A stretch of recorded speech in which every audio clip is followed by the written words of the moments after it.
context and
mostly cloudy to cloudy skies all over North Texas. Now, it didn't get cold overnight because of that, stayed in the 40s.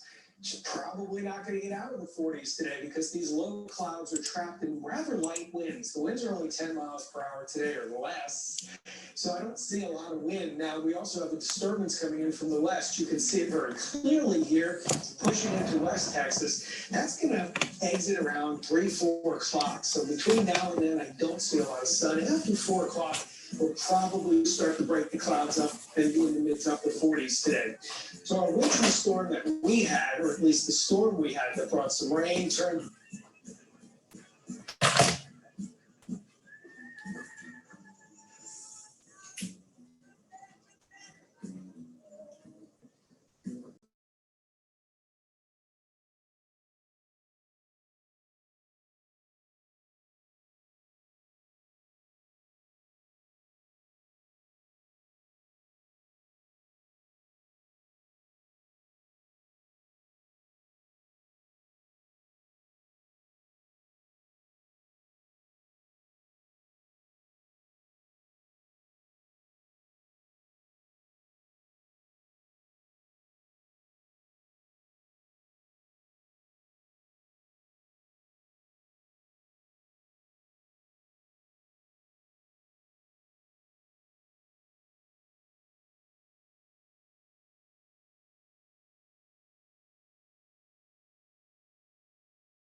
Good morning, everyone. We have just a few minutes before we'll get started, so we'll let people continue to log on and then we'll get started right at 8:30. I'm glad you're all here.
Okay. Good morning, everyone. It is 8:30, so we will go ahead and get started. My name is Lauren King, and I am the Executive Director of Tarrant County Homeless Coalition. First, I'd like to say a Happy New Year to all of you.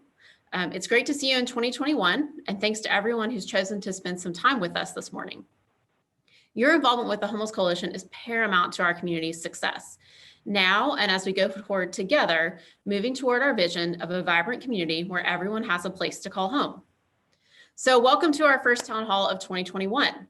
I wanted to kick off this year with this event to reflect on the successes of 2020 and also let you know the direction we're headed this year and even past that. Even though I've been serving our community as the interim executive director for a number of months now that I'm in the position permanently, I think it's important to let you all know where we're headed, how the Homeless Coalition is prepared to serve, and some areas that I think we can work together to improve how we respond to homelessness. I also want this to be a conversation, and thankfully a number of people have submitted questions they'd like to have answered. So we'll spend a good amount of time talking about what you want to hear about. Let's dive right in and talk about 2020. And I actually want to go back to the beginning. As with most nonprofits, we had to cancel a number of events, including our annual State of the Homeless Address and a CEO breakfast this fall. With COVID just making its entrance in March, it was not the time to talk about changes from year to year and what was going to happen in 2020. Very briefly, I want to talk about where we were at the beginning of 2020 so you know kind of what the stage was at that point. If you can remember life before COVID, we did conduct a point in time count in January of last year. On the night of the count, we had a little over 2,100 people who were experiencing homelessness. That is people who were living on the streets and in the shelters. That was a 5% increase from 2019 to 2020. And very, very notably, we had a 43% increase in unsheltered homelessness. I'm sure I can potentially speak for a lot of you on this call when I say this has been seen and felt in our community. We know that, we recognize that, and we want to work with you on that. On a positive note, we saw a 26% decrease in the number of veterans experiencing homelessness on that night, and a 16% decrease in chronic homelessness. That is people who've been homeless for over a year. So to give you a bit of a bigger perspective, we like to talk about the point in time count numbers, but then also like to give you a perspective about the overall year. In 2019, our system of care served 10,783 people throughout the entire system. So that's homeless prevention, outreach teams, shelters, and our different housing programs. In 2020, we increased that number quite a bit, seeing 11,439 people in our system. Now, I get the question a lot. Is this a result of COVID? Have you seen the result, this increasing number because of COVID? It's a great question, but from our perspective, it's not. We actually started to see an increase in inflow into homelessness back in September of 2019. We're not sure why, but the increase in people served was not a surprise to us. So we watch that on a monthly basis, on a very, very regular basis with our partners, talk about that to see where we're going. And so the increase for us was not a surprise. And again, trying to figure out kind of what's behind that, what we can do to stop the inflow into our system. However, so let's talk more about 2020. So I'll be honest with you, I've struggled over the past few weeks as people have wished 2020 good riddance and labeled it as the worst year ever. Don't get me wrong, I absolutely get it. COVID-19 has ravaged our nation. We've been through a lot this year, or last year, I guess now. I don't think anyone thought we'd be here now. We want to be back to normal, whatever that means. My struggle with this, however, is that although this year has highlighted some significant needs in our community because of COVID-19, the Homeless Coalition and our partners have been face to face with those needs for years. We know that people face eviction and looming homelessness daily. Often people don't make enough money to meet their basic needs of food, housing, transportation, and dare I say now, communication. Medical needs often go unmet. Substance abuse issues are exacerbated. The thing is, we know this. It was happening before COVID-19 ever impacted our friends, our neighbors, our coworkers, before we changed the way we conduct business and provide services, and before it highlighted the importance of actually having a place to shelter at home. The thing is, for our system, 2020 was an incredible year. I cannot thank our nonprofit service providers and our municipal partners enough. Because of your work, we kept our population safe and our staff safe as we possibly could. We came up against a lot of hurdles and overcame them together. We called the community to action, and you all responded in an incredible way. We set ambitious goals and we worked hard to get there. We took on the Housing 500 Challenge, and I'm proud to say that we housed 465 people in 3 months. This is an incredible feat in any year. If you look back at our challenges, typically they have been, we've worked to house certain populations and a certain amount of populations, 100 veterans, 50 youth, but we aimed for 500 and we hit 465.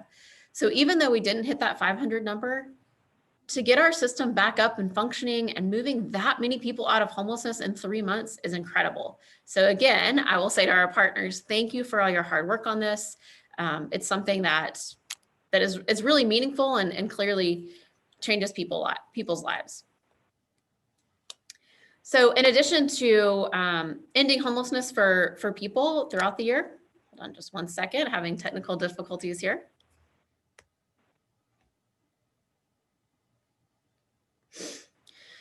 Our partners at the City of Fort Worth and Fort Worth Housing Solutions created 119 units of housing for those who are most vulnerable to COVID-19. That's 119 people we did not have housing for at the beginning of the year. It's something that we didn't expect, that wasn't planned, and it's just incredible that we made it happen. And I'm happy to tell you, it's likely the single biggest move of people experiencing unsheltered homelessness at one time.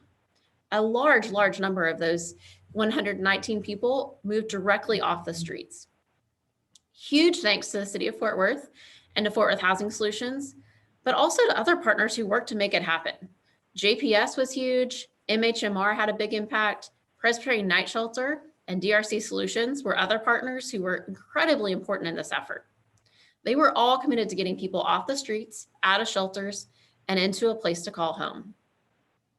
In addition to this, Arlington Life Shelter managed to complete a capital campaign, expanding their capacity and welcoming people who need shelter into a beautiful new building.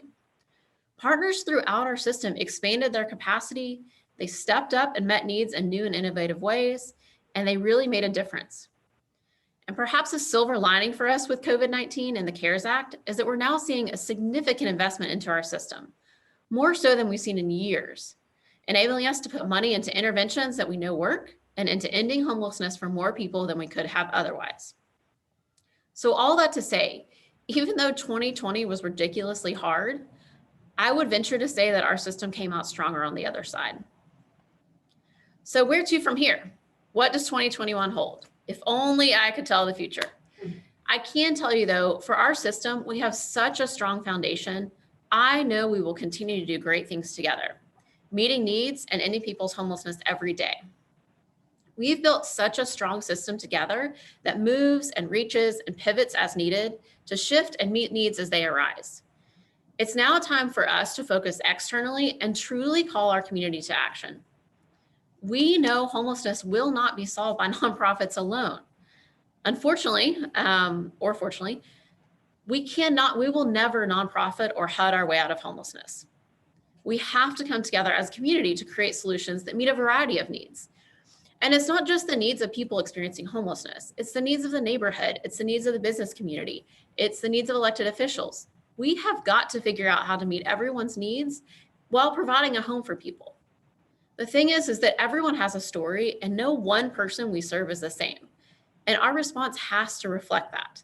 So we can't just assume that one apartment for one person is the answer to everything. We've got to start to look at different community solutions. So here are some things you can expect from us and should look for this year. As I mentioned, increased external engagement is so important. We have got to build bridges to both likely and unlikely allies. Regardless of why people want to end homelessness, if we have the same goal, let's make it happen. Let's be real here. Homelessness is not good for anyone. It's not good for the person experiencing it. It's not good for the neighborhoods where people live on the streets. It's not good for businesses, and it's not good for the vibrant community that we're aiming to create. But I'll say it again, as nonprofits, we cannot do this alone. Community members, elected officials, faith leaders, I'm asking you to join with us to create solutions that work for everyone involved. Another thing, so mending fences and creating new partnerships is hugely important. A number of years ago, our system of care took a hard stance on some issues on how things should be done. It caused an unfortunate rift in our system, and it's taken years to mend. But the thing is, and the bottom line is, we don't have enough housing resources to serve everyone in need. We need other partners to provide valuable services to people in need. As a system, we are absolutely committed to housing first. Housing is the answer to homelessness. But housing may need to look different for different situations, and that's okay. We've agreed that not everyone needs the same thing, so why not use all the available community resources we have? Let's get to work together and make this happen. Some additional things I can commit to you is that we will focus on equity in our system, both on the ground level, looking at program metrics, and also continually working to make our board and leadership more representative of the population we serve. We do watch demographics closely to see where shifts are happening, how people are moving through our system, and what the results of different programs are. To give you an idea about equity in our system and kind of what the population looks like, for many years now, our population has been made up of about 50% white people and 50% African American.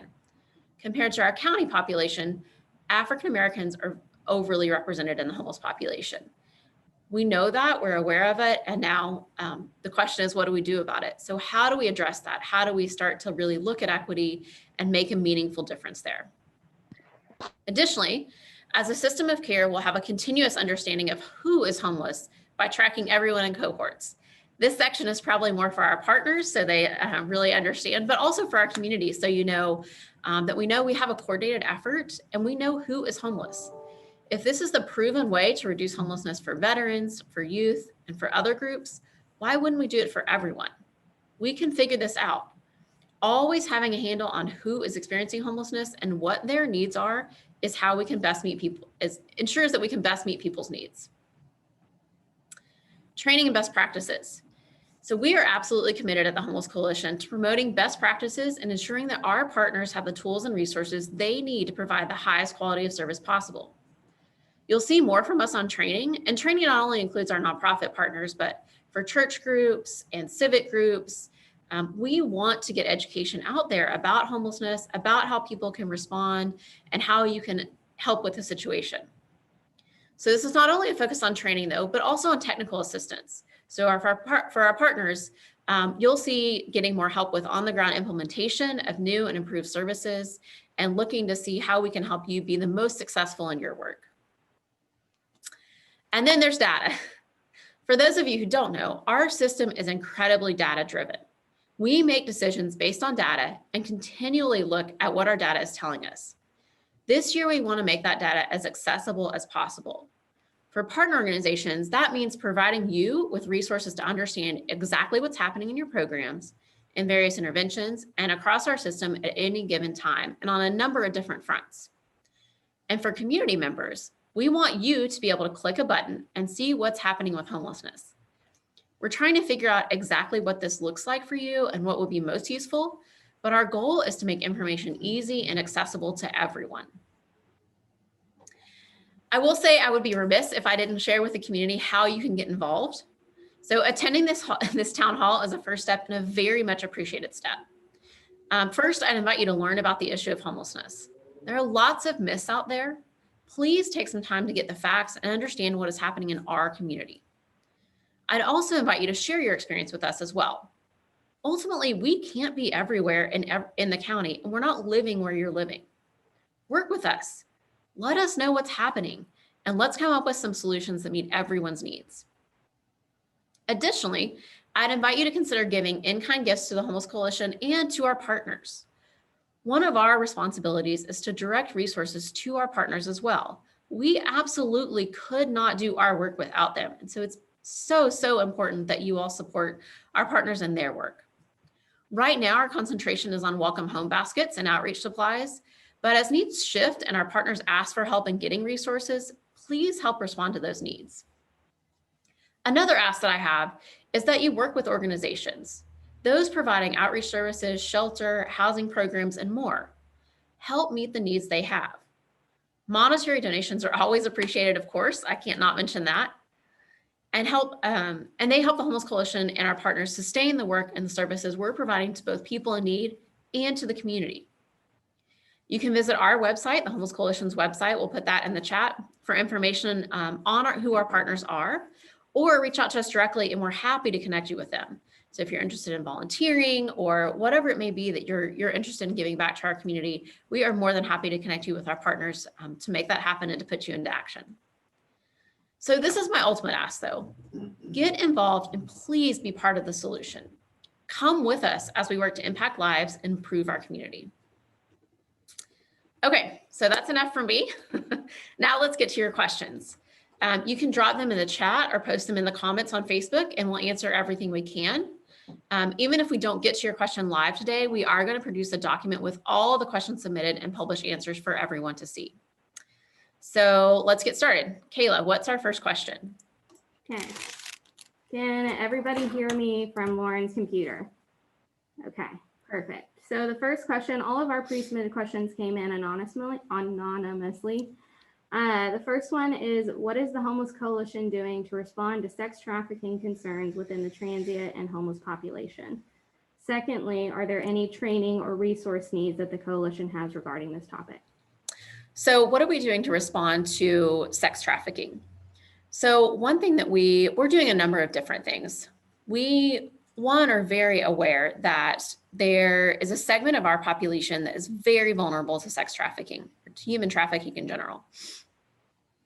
And we work with different partners who are experts on that topic. So Five Stones, we recently connected with Unbound, the new drop-in center, hugely important. It was a great connection. They had a lot of questions about how to connect people to housing. We were able to make some connections for them.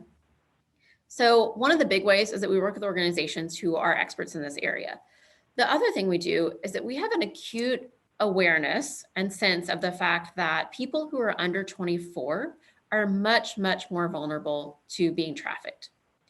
And so with that, youth are one of that we consider young adults, youth, is one of our priority populations. So we know and we want to get them housed as quickly as we possibly can. If we can keep them out of shelter and off the streets, we will absolutely do that. And as quickly as we can get them into housing is our main way to do that. And so that they're not taken advantage of, they're not getting into a situation where they are in a vulnerable position. So and I will say, honestly, once they're on the streets, they are in a very vulnerable position. So as quickly as we can move them off the streets and out of shelters is ideal. And a big way that, like I said, that we provide support in this area and look at this area is by working with organizations who specialize in this and making sure that we are up to date with the various resources that are available and how we can best serve those populations. Now, do we have any training needs for regarding sex trafficking and human trafficking? Absolutely. I would say Shannon Barnes, I can see Shannon, is our Director of Training and Special Initiatives. She oversees training, and I know our partners are always looking for ways that they can increase their knowledge and ways that we can serve populations better. So yes, Five Stones, we will absolutely reach out to you and make sure that we have the most up-to-date information on and are sharing that with our partners. Things have changed so much now with everything being virtually, things are much more accessible. And perhaps people don't have to necessarily make time to go physically to a training. So we will make sure that that is a priority and is out there and is available for our partners. Next question. All right, next question is, what specific steps are you taking to promote affordable housing in our community? Okay, affordable housing, that's a big one. And it's not, I will say, I think the thing I would highlight about affordable housing is not just a homeless issue. I have actually had a number of different community partners come to me and say, hey, we're also working on affordable housing. So when you think about the reentry population who is coming out of incarceration, when you think about people who have intellectual disabilities, when you think about just all kinds of different groups, even aging, people who want to age at home, and perhaps their housing is becoming unaffordable. Affordable housing is not a homeless issue. It is an issue that impacts our entire community. And I will also say about affordable housing that affordable housing means it's affordable to that person. So even though when we think about affordable housing, I think often we think low income, not high quality, kind of that stigma that goes around affordable housing. That's just not true. We have affordable housing throughout our county. In every district in Fort Worth, likely in every district in Arlington, there are affordable housing units or homes that are available to people. So what are we doing to promote affordable housing? A big thing for us this year will be education about what it is. We have got to help our community get over the stigma. Right now, we have neighborhoods who are struggling with the fact that people are living on their neighborhood streets. I absolutely understand that. I also, like I said, homelessness is not good for neighborhoods. However, if we have this one on one side, we don't want homelessness in our neighborhoods, but we also don't want housing in our neighborhoods. At some point as a community, we will have to reconcile that and say, okay, we don't want homelessness, and we also don't want housing. Well, now we're at a point where kind of we're at a point where nothing's going to happen, right? So for us, as far as promoting affordable housing, we will absolutely support affordable housing if people reach out to us and want to engage with us on that issue. But right now it's really this year will be really focused on talking with neighborhoods, understanding what their desires are for their neighborhoods and how we can get more built. That is, units. I mean, the city of Fort Worth and Tarrant County did a study, I want to say 2 years ago.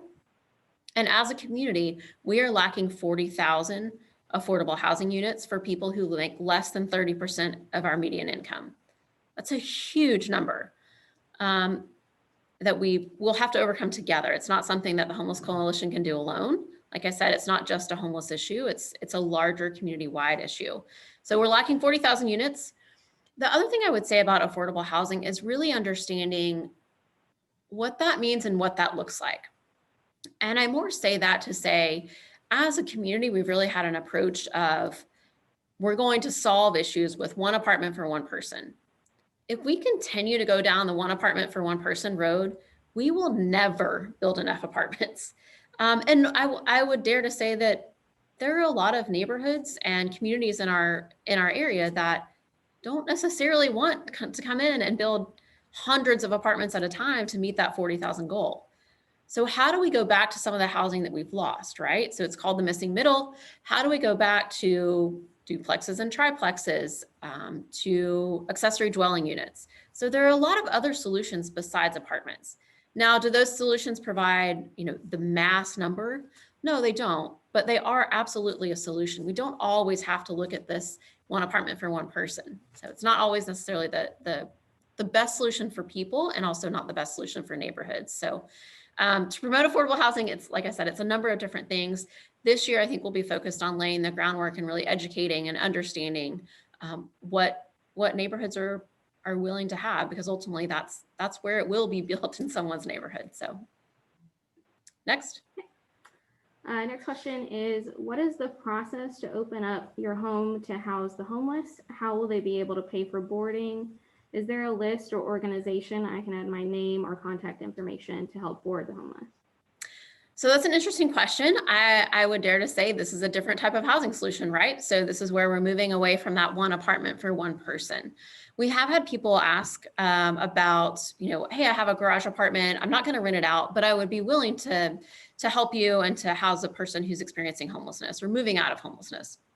It does take quite a bit of training. There are clearly a lot of boundaries that have to be set there. Right now, we do have one organization who works on matching people who want to host people in their homes, essentially. That organization is called Shared Worth, and we can share their information. I would suggest that you reach out to them. Outside of that, this is an area that our community is just getting into. I will say shared housing and letting someone board at your house is an intervention that's mostly used for young adults. So if you think about young adults trying to get off their feet, I often think about myself at 18 and what I would have been like if I was just released out into the world and figure it all out. I definitely would not be here. So often shared housing is used for young adults who are under 24. We have there's some different best practices we can share, but that's an area that our community is starting to develop in. And like I said, we can share shared worse information, and they're really the experts in that area and can give the community more information about that. Next. Next question is, will Fort Worth ISD be able to help the Homeless Coalition and get students and their families connected to a place to live? Will children be a priority to be housed first? So we work very closely with a number of the large school districts in the county. So definitely Fort Worth ISD, Arlington ISD, HEB ISD, we're very active with. We attend just a little minute of education in case you're not aware. All school districts are federally required to have a homeless liaison in their school district. So they're required to have a homeless liaison. Those liaisons in Tarrant County come together on a quarterly basis. We also attend those meetings so we can keep up with them. We are working really closely with the school districts. We actually just received funding to work on the project of connecting school district data to our homeless data so that we can better serve families experiencing homelessness. You all may have seen or heard there's often a debate between who is homeless, who qualifies for homeless, that sort of thing. The Homeless Coalition, we focus primarily on people who are experiencing literal homeless. So they're living on the streets and in shelters. However, there is a large group that the school district focuses on who is unstably housed and potentially in motels or doubled up. Right now, we don't have the funding to serve those people, but we're also working to figure out kind of what that population looks like, how we can serve them. Because at the moment, we're kind of just taking a guess on what their needs are, why they live in motels, why they live doubled up. And we really need to know, kind of get to the bottom of it and really understand what is the actual need. We're taking a guess right now. So we received some funding, like I said, to standardize, look at school district data, standardize that, and really understand what's the difference between theirs and ours. And also kind of the longer game is to connect to ensure that if you have students, so let's say you have a middle school student who family is experiencing homelessness and student is actually couch surfing and staying with different friends. The school district knows this. However, parents may be in a shelter. And so if we can't connect those two, we can't truly wrap around that family and serve them in the best way. So we received some funding to work on that project. I think we'll be working very closely with the school districts and to make those bridges and ensure that we are serving families. The other question was our families prioritized for housing? The answer is yes, they are prioritized for housing. I would say a bright spot in our system is that families actually move through our system very quickly. As of October 1st, which may feel like forever ago, but we had 86 families in our system. So it's pretty incredible. I will say the other thing is that our shelters have decreased their bed capacity because of COVID. So they have all scaled down their beds to be socially distanced. And our family shelters, maybe on 1 or 2 nights have been at capacity, but other than that, families have been able to find shelter. So families move through our system very quickly. We're able to get them housed very quickly. So that has been a bright spot for us this year. But yes, to answer your question simply, families are prioritized to get housing quickly. So for the next question, we actually had a couple questions that were similar, and so we're just going to address them in one. It was, how can we find solutions to homelessness in specific areas in our community? So we had a number of questions submitted specifically about the Hanley neighborhood, about the near South Side, and about Arlington. The thing is that I don't have a blanket answer for that. Those are 3 very different areas, 3 very different feels, 3 very different neighborhoods. So my answer to that would be reach out to us and work with us, or we can reach out to you after this and start to work with you. I don't think the same solution is going to work for Arlington that's going to work for the near south side. As much as I wish we had a silver bullet and I could snap my fingers and fix it, it's just not how it works. So I think to really say, here's the blanket solution and here's what we should do for everyone, is not doing justice to you as neighborhoods. I don't know your dynamics. I don't know necessarily what your wishes are for your neighborhood specifically. And I think that's important. So I'm not wanting to come in and say, here's exactly what needs to happen for your neighborhood, because what if that doesn't work for you? I would much rather work with you all to figure out how to address something and what works best for you. Now, do I recognize that unsheltered homelessness and homelessness in general is not good for neighborhoods? Absolutely. I very, very much recognize that and understand and feel what you all are feeling, and know that often people are dealing with people potentially living on their streets in their neighborhood on a daily basis. So even though, like I said, that's not a solution, there's not a silver bullet I can give you. I would ask you again to work with us and let us help figure out what the solution is for your neighborhood so we can best serve you in that way. Next question. Next question is, what is being done in regards to homeless shelters only being placed on East Lancaster? Why can't they be built in the northeast or west of Fort Worth? So I will say, so I've been in the field for about 12 years, almost 15 years, I guess, with a small break in there, but almost 15 years. I don't actually know the history of why we built shelters where we built them. However, I will say the Homeless Coalition in general is not an advocate for additional shelter. So I don't know that we would see additional shelters being built in other areas. Mostly because when we're at normal capacity, we have enough shelter beds. We don't need additional capacity. And at the Homeless Coalition, we're really committed to, if we are going to build something, we need to build housing, not more shelter. Shelter is not the solution to homelessness. Shelter is a temporary place to stay. Housing is the solution to homelessness. And so if we are going to build something, it should be that we're building housing in different parts of the county. And we do that.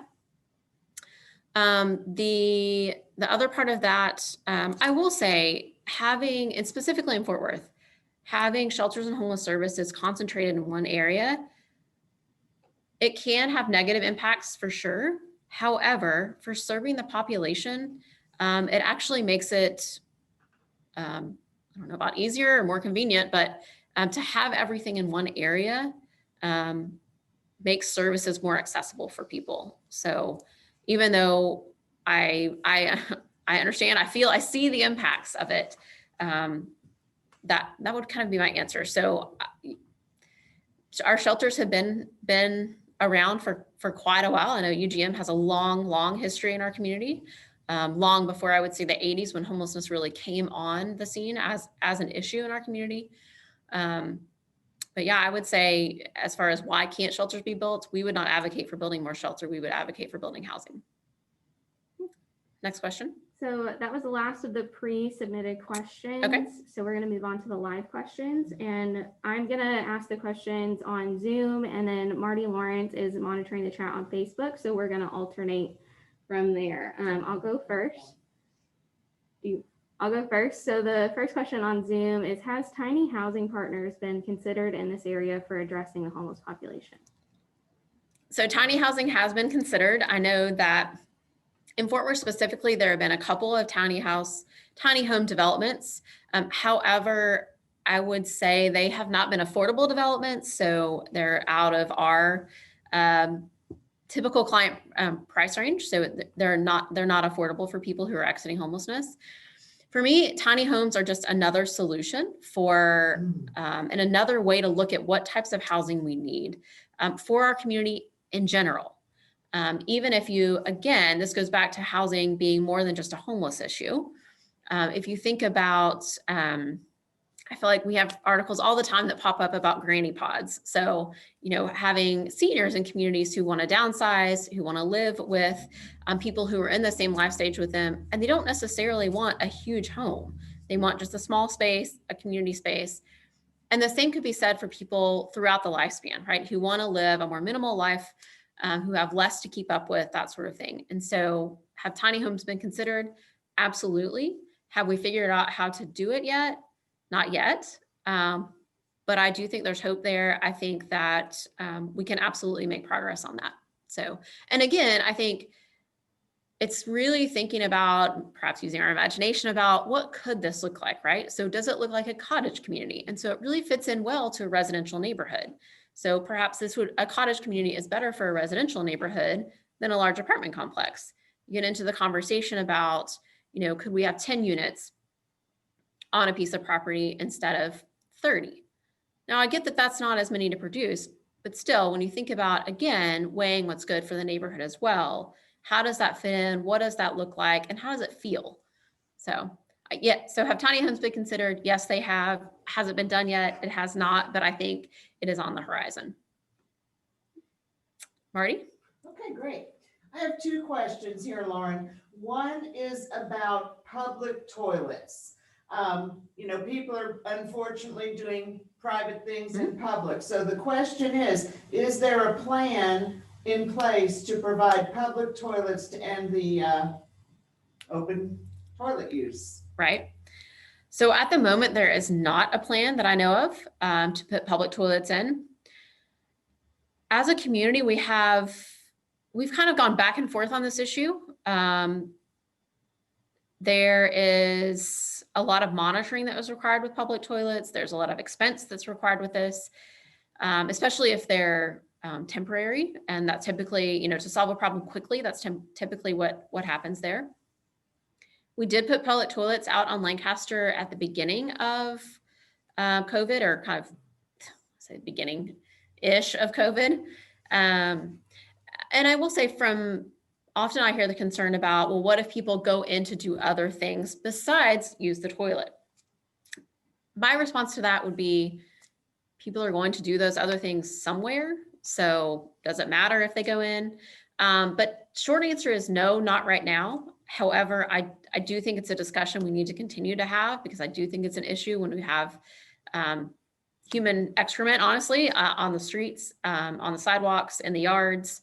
It's a huge issue. So I think it's something we'll have to discuss. I think things will change some whenever we are able to fully open back up. If our population is prioritized for vaccinations, our shelters are able to increase their capacity.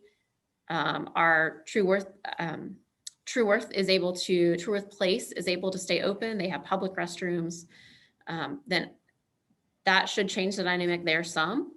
But yeah, it's unfortunate. And that's one. Homelessness is a hard issue, right? There's not necessarily a straight or easy answer for a lot of questions, but no, I appreciate whoever brought that comment up. Definitely appreciate it. And we can absolutely start to have those conversations again and really get feedback from partners who are on the streets and different neighborhoods as well, to see if that's something that people are open to. Thanks, Want to ask your next one? I have one other question on Facebook. Is there a resource list of group homes available for those transitioning from homelessness? My short answer is not that I know of. So we had a lot of interesting conversation around group homes whenever COVID started. We were in a situation where if someone who was living in a group home contracted COVID, they needed some place to stay, because then they couldn't go back to their group home. It was just a different setting. That is regulated at the state level, I believe. And to my knowledge, there is not one central, and actually I use the word regulated, I would use that loosely. To my knowledge, there's not one central place where you can go for a list. MHMR probably has the best connection to group homes for people who are transitioning out. So that's an area that probably needs a bit more centralization. However, it's not in our capacity at this time. So yeah, MHMR is probably the best resource for group homes at this point. We have one over here. Is the community interested in more of a housing council or task force as subcommittees similar to the AARP project approaching city council a couple of years ago? We are looking at considering this option and looking for input. So I think this is, I think I saw in the chat, I think this is from Kelly. Yes. Kelly Kaiser. So Kelly and I have talked. Kelly, thanks. I'm glad you're on the call this morning. I will absolutely ask the city about that, and the county and the city of Arlington about that. This goes back to Kelly and I've had discussions about the fact that there are a lot of different groups working on housing. Again, it's not just a homeless issue, and the Homeless Coalition does have a committee, a housing committee that specifically looks at housing for people exiting homelessness. We are very targeted in that. We are very focused in that. We are not getting out to specifically, or not to broadly affordable housing. It's a bit too, it's not too big, but we are focused on, after we address housing for the homeless, then perhaps we can move on to the bigger picture. But our housing committee, we keep them very focused on housing for people exiting homelessness. I do think having an affordable housing coalition, task force, whatever you wanted to call it, would be really valuable in our community because there are so many different populations impacted by it. So Kelly, yes, and conversation to be continued, I would say. We have a quick one on here about COVID-19. So will there be funding for more housing vouchers in 2021 due to shelters having such limited capacity and there being more people forced to campsites, et cetera, due to COVID? That was Amberly Jordan. There is more funding coming for housing. So because of the CARES Act, we have received a number of additional allocations to homelessness specifically. In January, I believe that we will have about 100 new vouchers, rapid rehousing vouchers on the street to help move people off. That said, we can have all the resources in the world for housing. However, if there is no movement in the housing market and if people cannot get IDs, often people are stuck. So we have had extensive conversations with our partners about what barriers they're facing, because we were constantly having this conversation about how do we get our system back up and running. I hate to say to pre-COVID levels, but sort of back up and running so that we are moving people out of homelessness as quickly as we can. A huge barrier people are having is IDs. In case you have not tried to get your driver's license renewed recently, or if it expires in the next few months, I would encourage you to go ahead and make an appointment because you likely cannot get one until April or May. If you are a person who's experiencing homelessness and you do not have an ID, you're kind of stuck. Now we're working on workarounds with this to figure out, and Kimberly Doty has done a great job working with landlords and figuring out how, what other types of IDs can we provide them? What types of identity verification can we provide for them? But yeah, we're in a tough spot right now. So even if there is more housing, we're having a hard time moving people off quickly because of those other barriers. I will say kind of in, asking about, are there going to be more housing resources? It's been an interesting conversation to have at the federal level. I've had a number of conversations. The National Alliance to End Homelessness is our national, I would say, the Homeless Coalition on a national level. And it's been interesting to talk with them because it seems that everyone is very, very focused on 2021 and a little bit into 2022, which I understand. So I've had the question, what if no more money comes out for last year, for this year? I think at this point I won't say we have more money than we know what to do with, but we're struggling. Our partners, I know, are struggling to hire staff and to get people to ramp up all this money that we already have. My concern is more 23 and 24. I think we're short-sighted if we think that COVID is going to be over this year. Perhaps everyone is vaccinated and we have herd immunity, but I think the economic effects will be felt for quite some time. So I am focus both on the present, but then also looking further into the future to say, okay, what does this look like if we have an increased inflow for the next 4 years? Are people going to be able to recover from the economic setbacks they had in March, April, May, June, and not being able to recover in that way? So we will always advocate for more housing and more housing assistance for people. Often people need just a small amount to get by and to get out of homelessness and restart it again. But yeah, so yes, we do have more housing assistance coming into our system. I know all of our partners are working on hiring and getting that money out as fast as we can. However, I would also ask that you all keep in mind to continue to advocate for the future years as well. Marty, you got it. We have one more question that's just come in. The question is, what can be done to work with outside groups that come out and portray the homeless as victims when camps are abated, belongings are removed? This person says there's a lot of anger about not being able to feed on the street, which encourages people to keep on staying out there. I hope I've shared that well. There was a few things there. Can you help with that, Lauren? Sure. So street feeding is a hard issue to discuss, right? In general, because people want to help. But I would just ask you right now, especially, please consider not street feeding.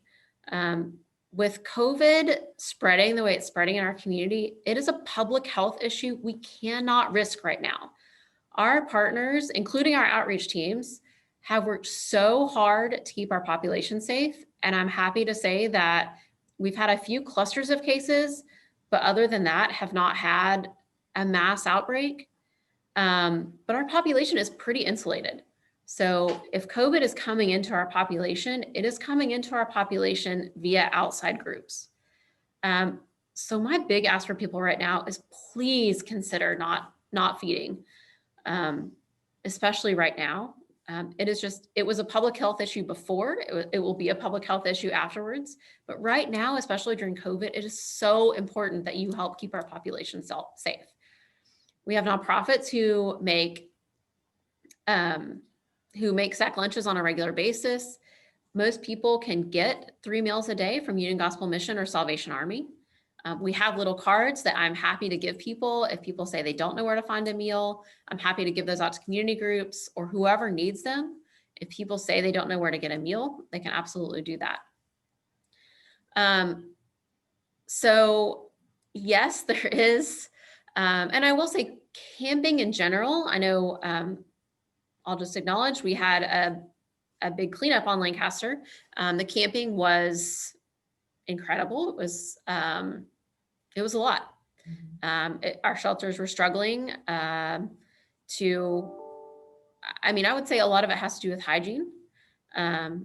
People in wheelchairs cannot get around. And even though that may seem like a very small number of people, to have people in wheelchairs who are trying to get down the street have to actually be in the street is very dangerous. So it's really a public safety issue. And so although I know it's hard, and the hard thing is, if we're just being honest, is that, okay, we might clean up camps, but where are people going to go? We can't move them into housing, unfortunately. We don't have that resource. Right now, our shelter beds are decreased. I will say if we are able to be prioritized and our population can get the vaccine earlier, we will be able to add almost 400 beds back to our shelter capacity. Now, will this solve camping for everyone? No. But it sure will make a significant impact on who has to stay on the streets. So there's not an easy answer to that question. I would encourage outside groups, if you are wanting to help people experiencing homelessness, please get in touch with us. We are happy to help connect you to organizations. We are happy to help redirect your efforts. We don't want to tell you, no, please don't give. That's never what we want to do. All I've done is ask community, please get involved, please get involved. So I don't want to say, don't give, don't get involved. That's not the answer at all. But I would please ask that you work with an existing organization. I would ask that you work in partnership with us. And please, please keep in mind that We're trying hard to keep our population and our staff safe. And sometimes those efforts go against that. So just keep that in mind. I would ask too, I've had some community groups who say, well, I went to the shelters and they didn't need the help that I was going to give. And I would just ask you to consider that. So then the question comes to mind of, so if you're not wanting to help with what we need help with, why are you wanting to help? So just think about that. And again, I would encourage you, we absolutely do not want to turn people away. We absolutely need your help. But please just consider what type of help you're giving. So Lauren, one thing you could share too is that our city employees this week, after the generosity, cleaned 35,000 pounds of trash off of our streets. So, there is a real cost. So in case you all didn't hear that, there is a huge cost to the city and to any city who does this. But this week we cleaned up I did not do this. Our city employees did this. 35,000 pounds of trash from people camping and living on the street. So. I believe that we have space for 2 more questions before 9:30, and we do have those in the Zoom chat. But do please submit your questions. We can answer them later if we don't get to them right now. This first one is a little long, but it is from Judge Ralph Swearingen. We are looking for contact information and would prefer direct links and direct phone numbers that can help those who are near becoming homelessness. I'd estimate that at least half of the eviction cases I've heard since COVID began are stating that they have never been in this situation and just want to know where to go, who to call to get help. It's a big question. So I think that's the question on everyone's mind is, I think there was a little sigh of relief when the Relief Act was passed and eviction moratorium was extended to January 31st, but it still bears the question, what happens then, right? And that's the question that I get a lot. What are you all going to do about all the evictions? I will say, and this is not to downplay evictions at all, nationally, historically, only about 2% of evictions ever become homeless. If that number was more, we would have a significantly higher homeless population in our community. I want to say last year we had about 40,000 evictions. In 2019, we had about 40,000 evictions. And in 2019, we served total about 10,000 people. Some of those were not new, so think about that. So it's not a 1-for-1. And like I said, I don't say that to downplay the evictions at all. But just so you know, it's not a direct correlation there. As far as Judge Swearingen, I know that it looks like Mindy Cochran put a link in the chat.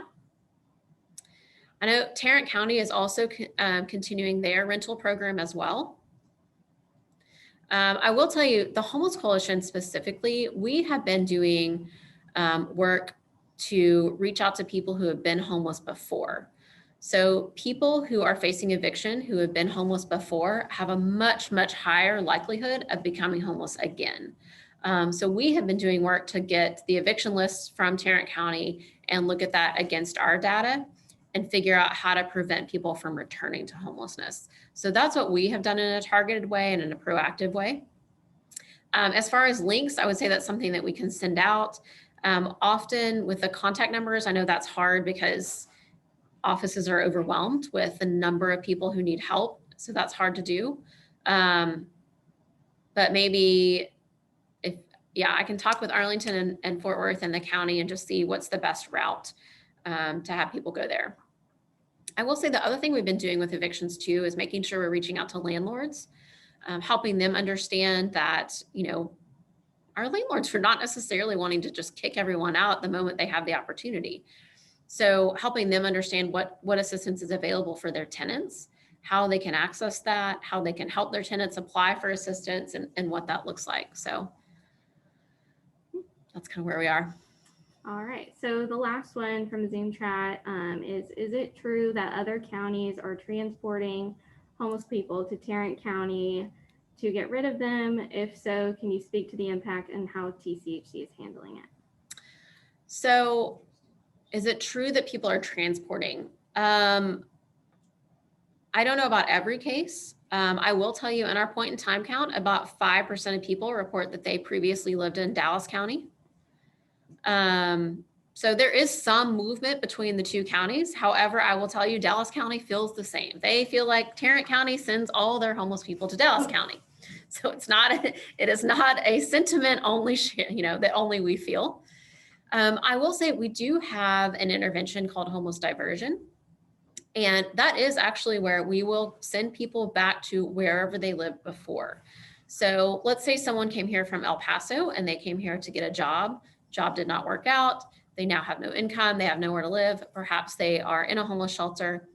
If they say, hey, I'm just trying to get back to El Paso. I'm trying to go back home. We will actually contact whoever it is back at home to make sure we're not sending them back into homelessness. And we will provide them with a bus ticket to get back there. That is not something we're not asking people like, hey, where else can you go live? Where can we send you to or anything like that? But if people want to return home, wherever that is, we do have a resource to do that. As far as people transporting in between counties, like I said, the population is transient in general. It's not something that we see on I guess I would say a really high number of people. I will say the shelters and outreach teams work really closely together to say, hey, I had a drop off from so-and-so, so whatever police department or this area, they're dropping people off on our doorstep. What are we going to do about that? And then typically we will address that situation, whatever it may be. So is it true that people are sending people to Tarrant County? Not necessarily. Do people come to Tarrant County from other areas? Definitely. But I would say it's most people who are here are our neighbors who have been here for a while. So they're our community members. So any final questions? That is all in the chat. Okay. All on Facebook. All good on Facebook. Well, I just want to say thank you again for joining us this morning. I would encourage you, if you have questions, additional follow-up questions, I'll have Marty put our TCHC email in the Facebook chat, and then we'll make sure that we send it out to do we have Zoom attendees information? Kayla can post our email in the Zoom chat. Please reach out to us if a thought comes to you 2 hours from now or whenever. You can always reach out to us. We're happy to connect you. We're happy to answer questions. And if I don't know the answer to the question, I will try hard to find it. So again, just thank you for joining us. Please get involved. I would love to work with the organizations and the neighborhoods who expressed interest. And we will see you again soon. Thank you to everyone. I appreciate you. I'm going to continue screenshotting. Oh, okay. Oh, you're good. I guess.